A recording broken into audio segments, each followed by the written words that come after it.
and I've defined them as what I call the COWS program. COWS is an acronym for chlorophyll, oil, water, and salt. These are the 4 essential foods that one needs to be eating or ingesting on a daily basis in order to maintain its alkaline design.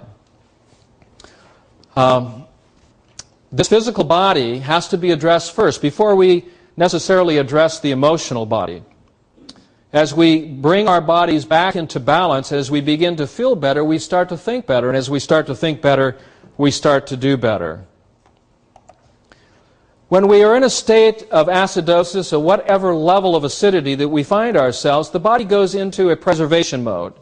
It starts to react to excess acidity that's not being properly eliminated. One of these reactions is the body begins to retain water to buffer acidity, to dilute the acids, to keep vital organs flush, leaving skin prematurely wrinkled or dry. This is the result, of course, is dehydration.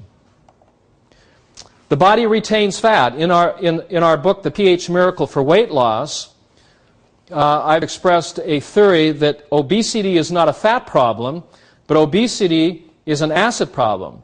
In the body's inability to remove its own dietary and metabolic waste products, the body retains fat in order to act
year. It's not added to the other types of cancers that are diagnosed, but it is probably one of the most prolific cancers. And the reason for that, and the reason why there is so much skin cancer, is because most people are urinating through their skin. Now, I want to give you a gross vision of this.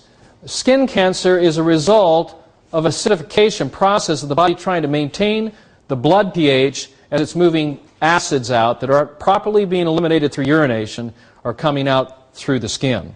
And of course this can lead to all kinds of skin challenges or problems. And so we're seeing a rise in skin cancers around the world because of this.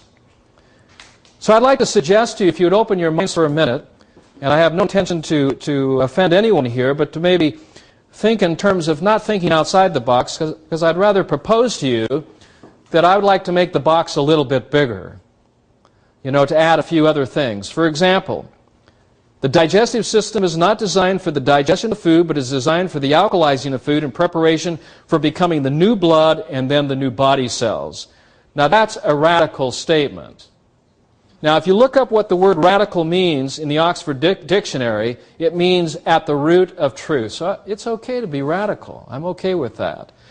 But all of a sudden, we're describing the stomach as a whole different, in a whole different process, in that the stomach's pH after digestion, after the alkaline buffers have been used up, after the sodium bicarbonate has neutralized the acid of the food that has just been ingested to prepare it for the small intestine, all that's left are the hydrochloric acid residues, which measure between 1.5 to 3.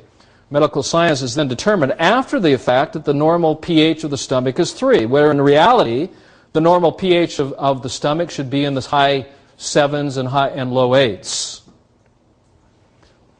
When we start shifting the pH of the stomach using alkalizing compounds, acid reflux disappears. It disappears naturally because what we're doing is supporting the alkaline buffering system, realizing that the way food gets digested is as soon as we bite into it. As soon as we bite into something, we disturb its organization and it starts to unravel. And then through that degeneration process, as food digests from the inside out rather than the outside in, acids are released. Now, I realized this when I started testing the pH of the saliva. It's a very simple test. You take this pH paper here. Many of you are probably familiar with it. This happens to be a pH hydrant paper.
Glands release alkalizing compounds to raise the alkalinity of the food as food is releasing acid as it's disorganizing. Any food that's spoiling or disorganizing, releases acids. We know that just by opening up our refrigerators. You just look at the back of the refrigerator and say, well, that food is spoiling. It's going acidic, right? And that little sticky residues are the acids, which is proof that it's spoiling. And the smell is also there too as well. So when we break the membranes of any food, acids are released. Those acids have to be neutralized, and from the mouth all the way down through the alimentary canal, every action is to alkalize that food. I can see no evidence anywhere in the alimentary canal described by current medical science currently that this system is a digestive system. Once we embrace this new concept of alkalizing our food, this is when things start to change for us.